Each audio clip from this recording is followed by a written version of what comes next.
Bem-vindos aos Tempos Modernos. No programa de hoje discutimos a guerra mais importante do nosso tempo, a guerra da verdade. Ao longo dos últimos dias foram reveladas estratégias de manipulação profunda que terão tido influência no resultado das eleições americanas para eleger Donald Trump, mas também nas eleições de outros países democráticos e no referendo sobre o Brexit no Reino Unido.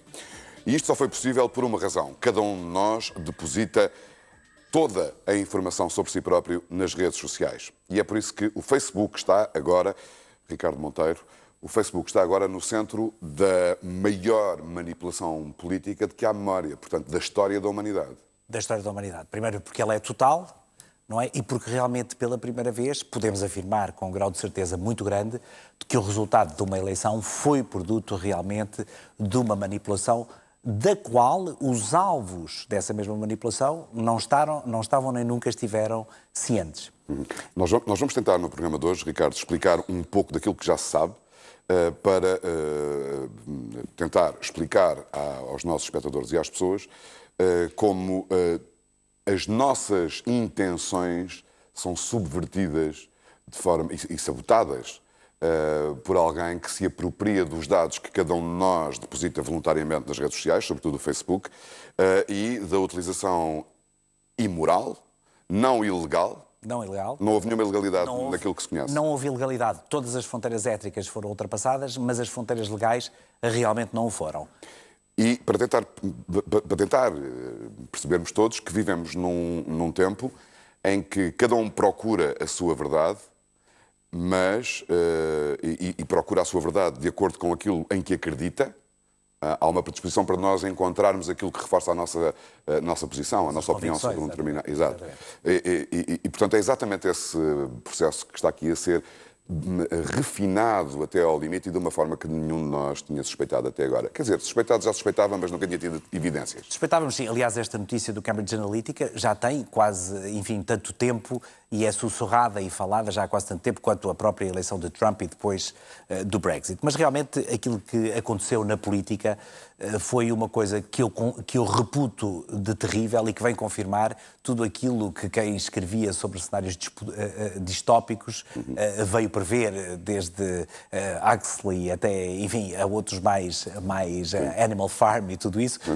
Big Brother, exatamente. George Orwell. Todos vêm confirmar que realmente há aqui uma tendência para alguns se apropriarem da capacidade de manipulação das pessoas enquanto eleitores, porque esse é o caminho para o poder. Sempre houve, obviamente, os legítimos mecanismos da persuasão na política, mas a esses devemos aplicar, obviamente, o filtro do nosso próprio critério e do nosso livre-arbítrio. Mas quando estamos a ser manipulados sem o sabermos, obviamente estamos a ser alvo de uma violação ética profunda, com resultados que não controlamos e para os quais contribuímos sem disso nos darmos conta. Vamos começar por tentar perceber a diferença entre os dois mundos que convivem hoje em dia ao nível da persuasão. Exatamente. Ainda convive o velho mundo de meios de Estado que tentam convencer, através da chamada mídia tradicional, um vasto número de pessoas de que realmente estão a ser manipuladas ou a darem-lhe notícias que eles querem que sejam as notícias verdadeiras e que elas assimilem como tal, que convive com esta capacidade real muito mais sofisticada, baseada em dados, na sua análise, na sua manipulação psicológica, na sua afinação e no seu tiro perfeito a alvos determinados para que o efeito desejado seja aquele que os seus mentores procuram. Vamos ver como é que se... A primeira imagem desta noite tem a ver com aquilo que é um tradicional mecanismo de persuasão, enfim, ao longo das nossas vidas, durante as últimas décadas, e que tem a ver com a repetição da mensagem. A repetição da mensagem. Vamos ver. Who are you really shopping for this holiday season? It's okay, you can admit it, if you've bought an item or 2 or 10 for yourself. Well, it's okay, you can admit it if you have bought an item or 2 or maybe 10 for yourself. It's okay, you can admit it.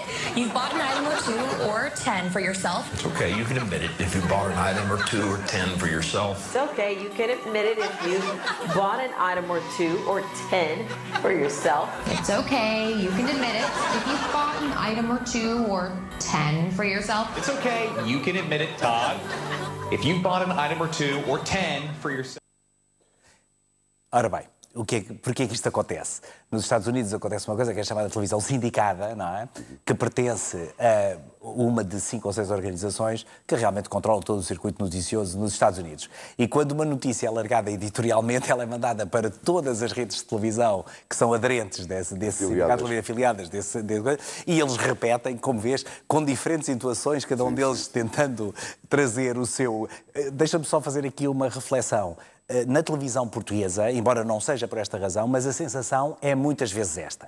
Ou seja, quando ligamos a televisão, não é só vemos... televisão. Não é só a televisão, é tudo o que quiser. Os médias todos estão alinhados, exatamente. Os média, é isso, aliás, que leva o Donald Trump a falar dos média de uma forma generalizada. E pode-o fazer legitimamente, porque como aqui vês. Ora bem, como é que, neste caso, uma estação de televisão russa, que toda a gente diz ser um instrumento nas mãos do Sr. Putin, que ainda agora ganhou as eleições com 70 não sei quantos por cento, uma votação quase norte-coreana, e que se utiliza desta televisão, que se chama Russia TV, não é? Para dizer aos americanos, não é porque é para os americanos que estão a falar neste caso, que estão a ser manipulados. Então, explicam-lhes como é que as notícias são fabricadas nos Estados Unidos. Vamos acompanhar essa pequena explicação num programa da RTV, da Russian TV, televisão russa falada em inglês, em que esta apresentadora explica os conglomerados de média nos Estados Unidos. Isto nos Estados Unidos é sempre mais fácil do que noutros países, nomeadamente em Portugal,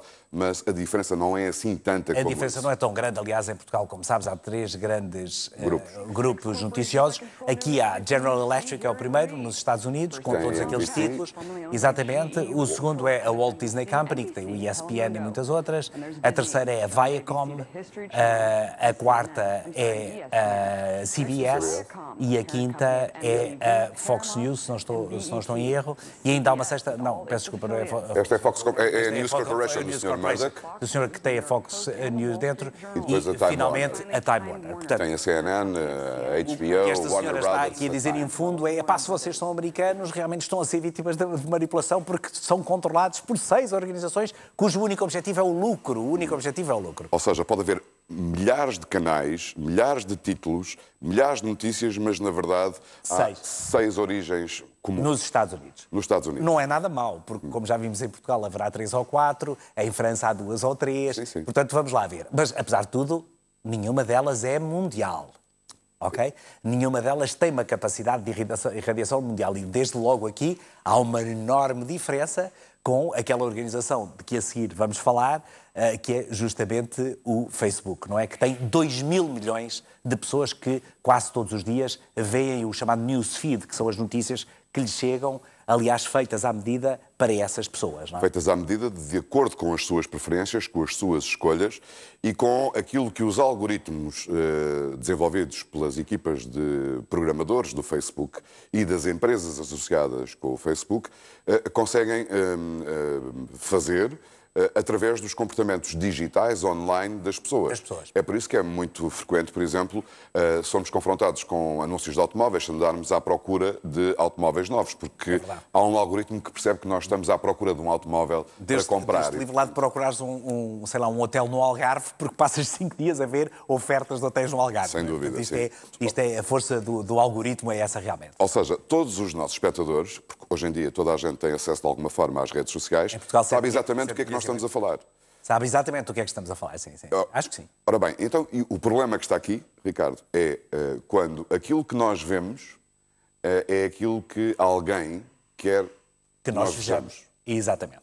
E foi servindo-se desse mecanismo que esta empresa, que se chama Cambridge Analytica, conseguiu manipular o resultado destas 2 eleições de que falámos no início do programa. E eu convidava-te, talvez agora, a ver como é que tudo isto aconteceu, como é que estas pessoas se encontraram, quem elas são e qual o interesse que cada uma delas tem no resultado que daí se veio a produzir. Sendo que, a seguir, vamos ver, sim, aquilo que deu origem a esta revelação, e estas revelações estão a surgir em catadupa nos últimos 10 dias, no máximo, que tem a ver com um garganta funda, um ex-colaborador. Mas não um colaborador de sumenos, uma pessoa muito importante, na medida em que ele ele é um scientist analyst, portanto é um analista de dados, digamos assim, mas com capacidade de os compor de uma forma útil, não é?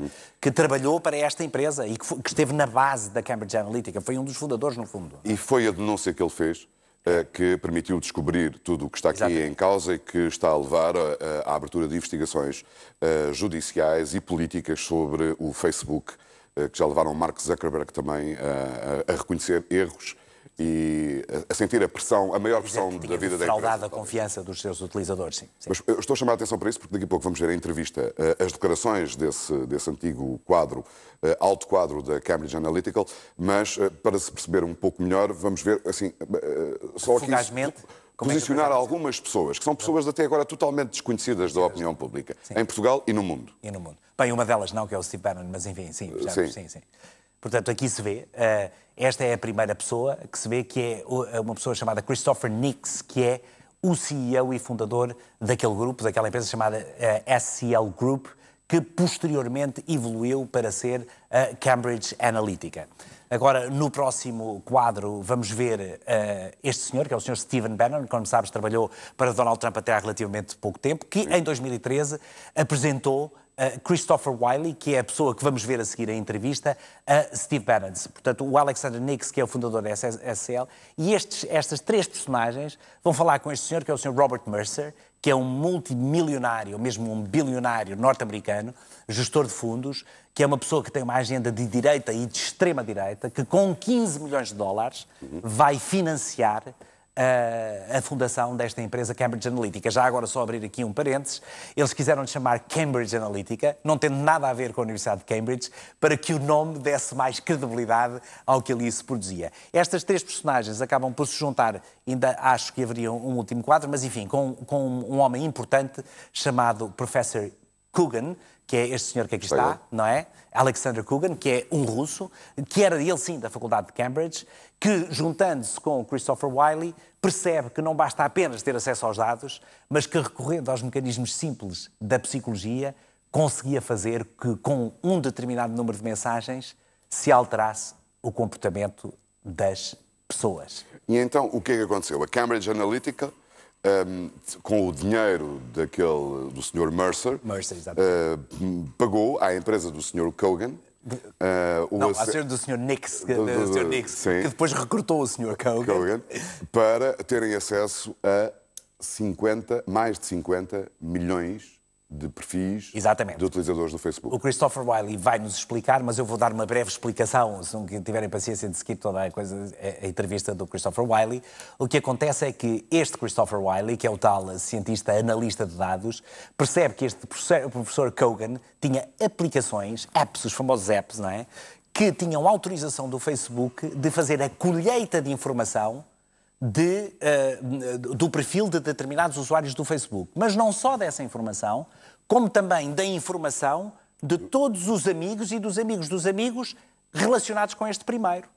Portanto, se o primeiro voluntariamente cedia informação, já os seus amigos e os amigos dos seus amigos não cediam informação absolutamente nenhuma. Estavam a fazê-lo porque legalmente, é importante isto ser sublinhado, este Dr. Coogan tinha acesso a esses perfis de Facebook. Como veremos na reportagem que a seguir vamos passar, a verdade é que com apenas 200 mil pessoas conseguiu chegar a 50 ou 60 milhões e daí a praticamente a totalidade da população dos Estados Unidos. Vamos ver a interessante reportagem. My name is Christopher Wylie. I'm a data scientist and I helped set up Cambridge Analytica. Yes, it was a grossly unethical experiment because you are playing with an entire country, the psychology of an entire country without their consent or awareness. Politics flows from culture. And so what I said is that if you want to change culture, you have to first understand what the units of culture are. People are the units of culture. So if you want to change politics, you first have to change people to change the culture. Essentially, the pitch was that we were going to combine micro-targeting, which had existed in politics, which was, in part my background, but bring on boards new constructs from psychology, so that we wouldn't just be targeting you as a voter, we'd be targeting you as a personality. And in order to scale that, we would then be collecting a lot of data on people, so that we could build a psychological profile of each voter in a particular region.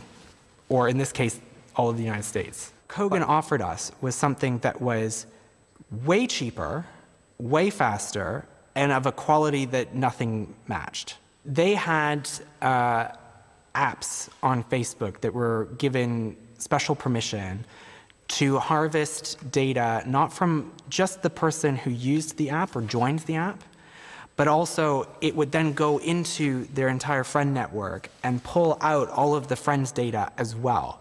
So if one person, if you joined the app, I would not just see your Facebook profile, I would see all of the Facebook profiles of everybody that you're friends with. We would only need to touch a couple 100,000 people to expand into their entire social network, which would then scale us to, most of America. And people had no idea that their data was being taken in this way? No. If you were a friend of somebody who used the app, you would have no idea that I've just pulled all of your data. How many profiles were you pulling? Tens of millions, upwards of 50, 60 million profiles were collected in a 2 or 3 month period. Yeah, so we would know what kinds of messaging you would be susceptible to, including the framing of it, the topics, the contents, the tone, whether it's scary or not, that kind of thing. So what you would be susceptible to and where you're going to consume that.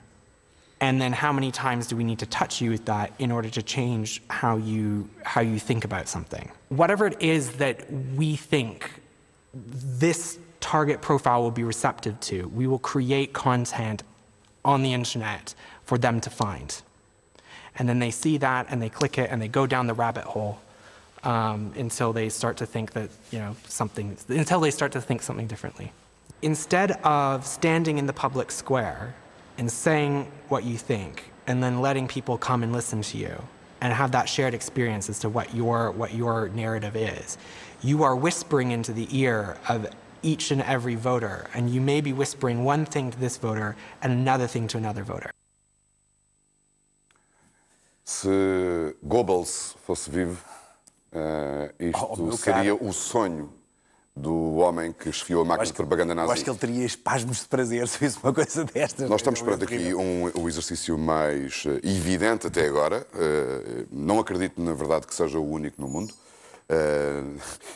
Mas aquele em relação ao qual nós temos evidências inequívocas, desde logo esta explicação detalhada que este jovem faz, de engenharia política, de manipulação de massas, através do controlo psicológico de cada uma das pessoas. Com esta nuance. No fundo, Ricardo, nós podemos pensar que isto, enfim, a publicidade, o marketing, o marketing político, inclusivamente, sempre procurou chegar aqui, que é conseguir responder e tocar ao maior número possível de pessoas. Mas é muito diferente utilizares um altifalante e repetir a mensagem muitas vezes na esperança de que ela acabe por colher, a estar a sussurrar no ouvido de cada pessoa exatamente aquilo que tu sabes que vai motivar, exatamente. Ou sobre o qual tens dúvidas. Exatamente, pelo chamado confirmation bias, ou seja, pela a nossa capacidade de acreditarmos nas coisas que confirmam as nossas convicções mais profundas, não é? Acabam por manipular... Ou que, em caso de dúvida, nos aparecem como uma resposta. Como uma resposta, isso foi muito evidente nas eleições americanas. Sim. Não temos tempo aqui de ver, mas as pessoas que vejam uma de duas coisas. Primeiro, e que ponderem sempre nisto, aquilo que procuram na internet, mesmo na internet, já nem estou a falar no Facebook, é sempre, neste caso através do Google, um produto daquilo que é o seu perfil.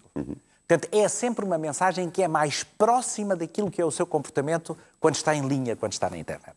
Não é? É muito importante percebermos isto. Qualquer que seja a busca que façamos de internet, é sempre algo que vai estar próximo daquilo que é o comportamento que temos online. Esta é a primeira coisa. Não é só com o Facebook. É com todos os instrumentos online, todos eles se servem dos mesmos mecanismos. E, portanto, não há informação que nos chegue que não seja bias. Mas uma coisa é falar realmente com este altifalante, como faz a publicidade, como fazia a política antigamente. Outra coisa é esta mensagem. E isto cria um problema muito grave para as sociedades, que ele, aliás, menciona mais longe na entrevista, que é o seguinte: nós deixamos de ter experiências partilhadas.